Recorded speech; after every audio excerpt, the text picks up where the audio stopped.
I grew up next to a cornfield. It was the first thing I would see as we exited our driveway every morning on the way to school. I look back on those days with such comfort. At night, though, the land around my house in Illinois was downright creepy. The sound of the corn as it shook in the night. The thought that someone or something was lurking between the thousands of stalks of corn. It was unsettling. I'm sure many small towners in my audience can relate to what I'm talking about. But if you've never experienced that personally, just watch the movie Signs. When M. Night Shyamalan's brand new movie about an alien invasion came out, I was pumped. Audience expectations for an M. Night Shyamalan film were at an all-time high. On the opening weekend, my family and I watched the movie in a jam-packed theater. It was magical. When I think of a perfect movie theater experience, Signs is near the top of my list. It felt like our audience was on a roller coaster ride together. The man who had given us two twist-filled movies about ghosts and a grounded superhero was about to give us his take on aliens. At this point in time, Shyamalan was being heralded as the next Spielberg.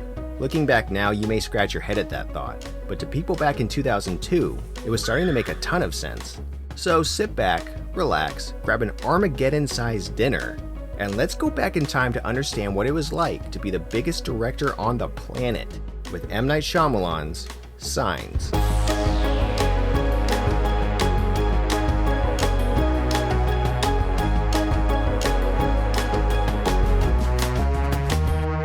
Unbreakable had debuted to decent box office numbers and positive reviews in 2000. However, its gross of $248 million worldwide couldn't come close to the monster numbers of The Sixth Sense, which had made $672 million just a year earlier. In an interview with The Ringer, Shyamalan describes Unbreakable as a very burdened movie. His emotions at the time of making it were solemn. He went on to describe a moment where he was eating at a Denny's, and he was looking around at different couples and families, and they all seemed very burdened as they were eating amongst themselves silently. And he knew that many of them had probably seen his films, the latest of course being Unbreakable. He decided that he wanted to make them feel better. So he got on the phone with Disney and told them, "I want to make a movie that is just joyous and doesn't have that lens of burden on it. It can have a lot of conflict in it, but the voice, the angle, I want it to be inspired and childlike almost." And so, Signs was born at a freaking Denny's.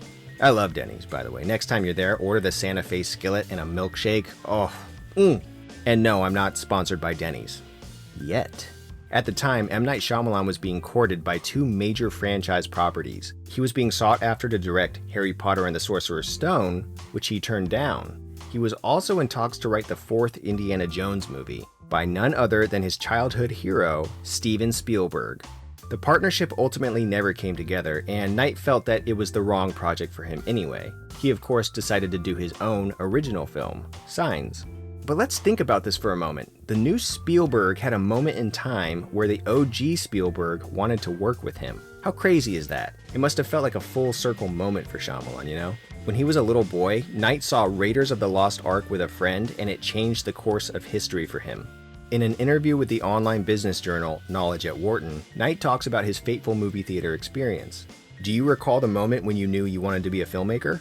Yes, Raiders of the Lost Ark. Even before that, from 10 or 11 years old, I made my own movies as a hobby just for kicks. But then at 12, I saw Raiders. The way I saw Raiders was fantastic. My friend dragged me. I didn't want to see a movie about archaeology. I didn't even know what that was at the time. It was sold out and we had to sit separately, which pissed me off because I was so shy back then. I sat alone. There was an old couple next to me and they were so sweet. They saw I was a really tiny Indian kid and they got me popcorn and stuff. Then the lights go down, the mountain comes on screen, and then it starts. And I have the greatest movie experience of my life. My jaw was hanging open at the end. Whatever magic Spielberg has, it hit me 100%, and I was like, I need to do this for a living. Night even made his own home video based on Raiders of the Lost Ark when he was a kid. It shows just how long he's been passionate about his craft.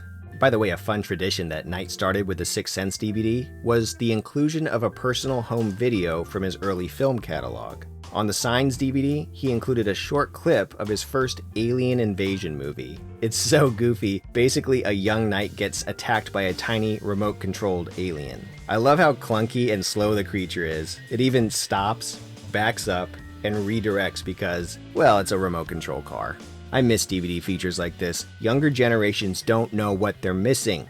Signs is about an ex-reverend, his 2 kids, and his younger brother who live together on a farmhouse. When the world discovers that there are strange crop circles popping up all over the planet, things start getting ominous quickly. Aliens are spotted on camera and broadcast on the news as the family watches in isolation and horror. Then, the invasion comes to them, and they must band together to survive what feels like the end of the world. All of this while dealing with the loss of a loved one and the testing of their faith.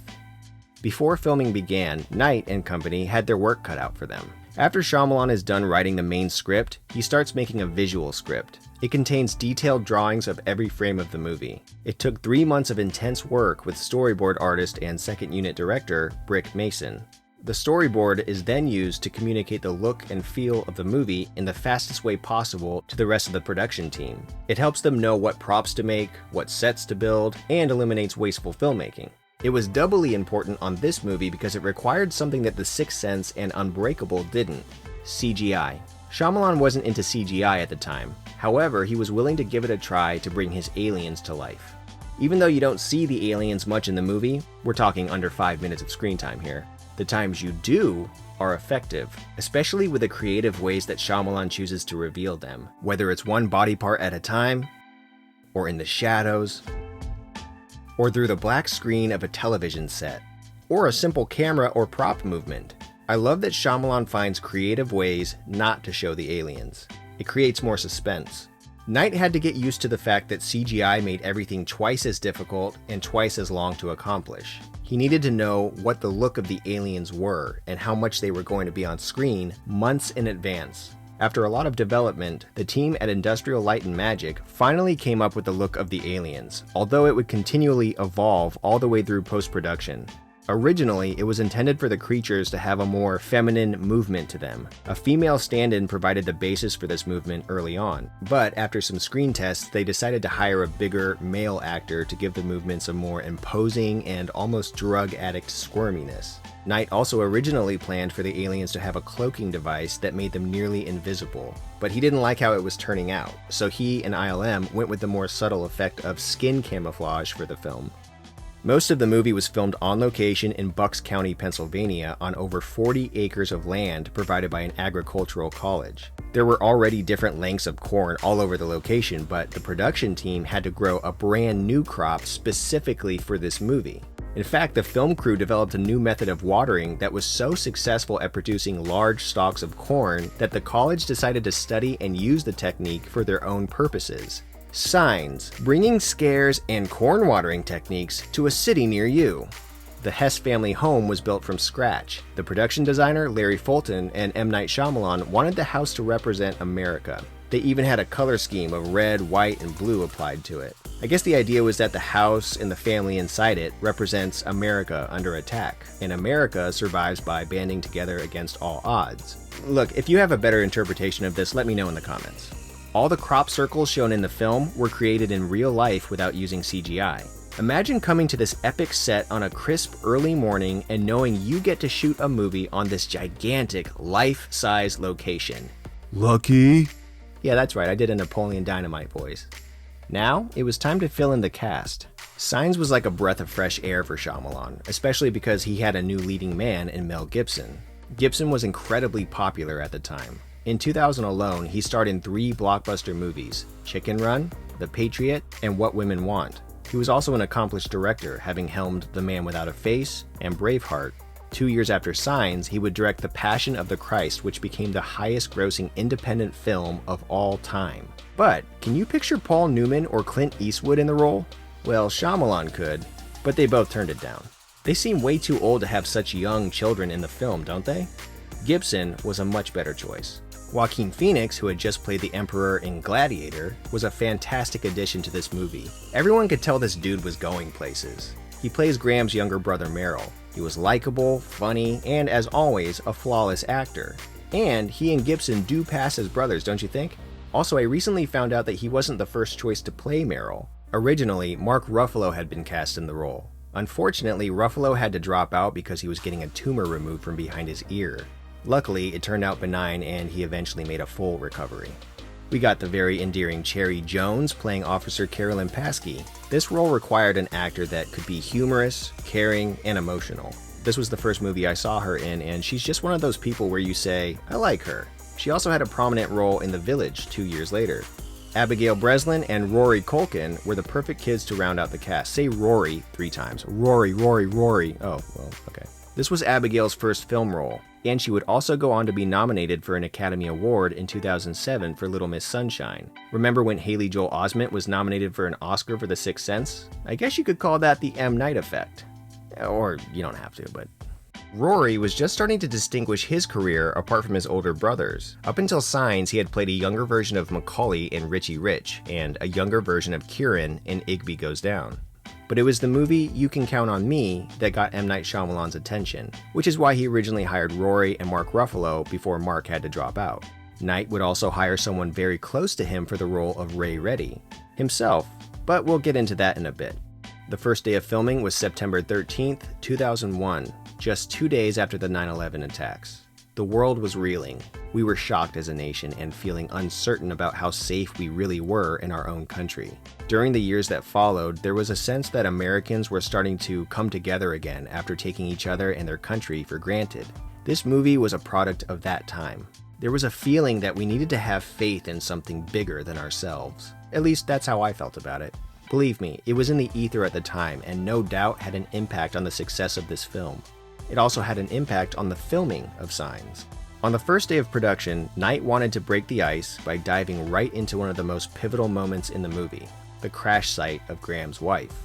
It was an emotionally charged scene that was heightened by the national tragedy that had just happened. The cast and crew held a candlelight vigil before filming got underway. The movie was shot almost entirely in chronological order, except for the scene where Graham takes Morgan outside during the climax. This was shot earlier because winter was right around the corner and snow was on its way. This angle of the scene was shot on a soundstage, not on location. Pretty convincing though. Another scene shot out of order was the alien in the pantry scene. Since Culkin and Breslin were so young, they only had so many hours they could work a day. They were also required to have schooling. So whenever they were absent, the crew would go to the swing set, which was where they filmed the pantry scene. They would film one shot of the scene at a time over the course of 2 or 3 weeks. Not only did they utilize their time wisely, but they also crafted a truly effective jump scare. As I mentioned earlier, Shyamalan hired himself to play the role of Ray Reddy. In the movie, he's a pivotal character that is directly responsible for the death of Graham's wife. He's only in 2 scenes, this one and this one with Mel Gibson. Shyamalan didn't let Gibson know that he was playing Ray, like at all. Gibson had to find out for himself on the day. He saw Knight's name on the call sheet and he was like, "That's you." And Knight was like, "Yeah, is that okay?" To prepare himself for the scene, Knight thought about his grandpa who had just passed away the day before. He also had a picture of the vigil that the cast and crew held on the first day of filming. Knight did okay in the role, nothing spectacular. He could have had more emotion. I think sometimes when he knows the emotion isn't quite there, he just plays it flat. Sometimes he directs the kids that way too, but still, much better than The Happening. Right, Mark Wahlberg? Planning on stealing something? No, ma'am, we're not. Planning on murdering me in my sleep? What? No! Shyamalan has appeared in all of his films, usually just in a cameo. If you've seen my video on The Sixth Sense, you'll know that Knight also starred in his own indie movie, Praying with Anger. But the role of Ray was his most substantial role in a big-budget Hollywood movie at the time. He would have an even bigger role in his movie Lady in the Water, and boy did he get some flack for that one, but we'll get to that in another video.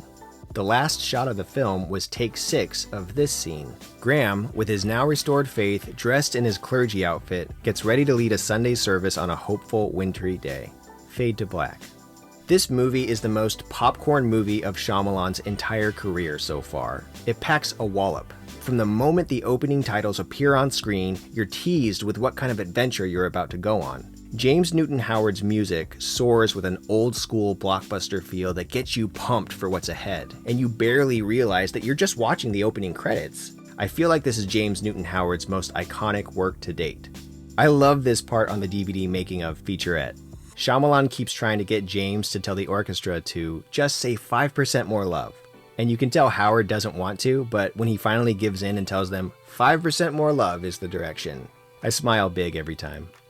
Shyamalan always starts each film thinking that he will either use no music or at least very little of it. but once he's cut the movie together and sees that it can exist comfortably without any music, he then invites his composer to take it to the next level. I think James Newton Howard was a fantastic partner for Shyamalan on not only this movie, but many of the films in Knight's career. The two haven't worked together since the movie After Earth. I think it's time for a reunion. Signs was the second highest grossing film of M. Night Shyamalan's entire career, grossing $408 million at the worldwide box office. Many people consider it the last great movie he made before a downward spiral in his career. I disagree. I found The Village to be a good movie as well, just not as good as Signs. Signs marked a new chapter in Shyamalan's career. There's this part at the end of the making of documentary on the DVD that is very telling about where his head was at. As The Sixth Sense came out, I was writing Unbreakable on the computer. On Unbreakable, I was deep into thinking about Signs. This is unusual. I don't know what I'm going to do next. I'm waiting for something. I don't know what it is. I'm waiting for something. Maybe to see how this all turns out. Signs is the end of these three movies for me, in a way, and I want to become something else. I have a few good ideas, and I'm just not physically writing them. I don't know why. But this is the first time that's ever happened. We'll see what that means in the whole picture of things. Very telling. He went on to get mercilessly heckled by critics and audiences alike in the years after Signs. I think that's unfair. Once again, in our culture, we love to tear down those who we feel are flying too close to the sun. He had such a successful start within the public eye that when his movies didn't quite deliver on expectations, people tore him apart. I'm not going to do that. I really like the guy. I think he's an immense talent. Can you compare him to Spielberg and Hitchcock? Sure you can. Comparison is silly though. He's an original with his own voice. Shyamalan has had a comeback in recent years with the films Split and Glass. However, I started getting interested in Knight's work again when I saw his self-funded film, The Visit. That movie is nuts. Check it out if you haven't already. And the story behind the making of it is fantastic. I'll cover that in another video, don't you worry. You know, the older I get, the more I realize that life is more like a wave than a straight line. We have ups and downs, twists and turns. It's about how we deal with those twists and turns that really matters. As long as we don't lose faith along the way, there's always a chance for a comeback, no matter who you are or what you're dealing with. And whenever you need hope in your life, just look for the signs. Thanks for watching. I'm Scotty Dunn. Want more? Check out these videos. See you next time.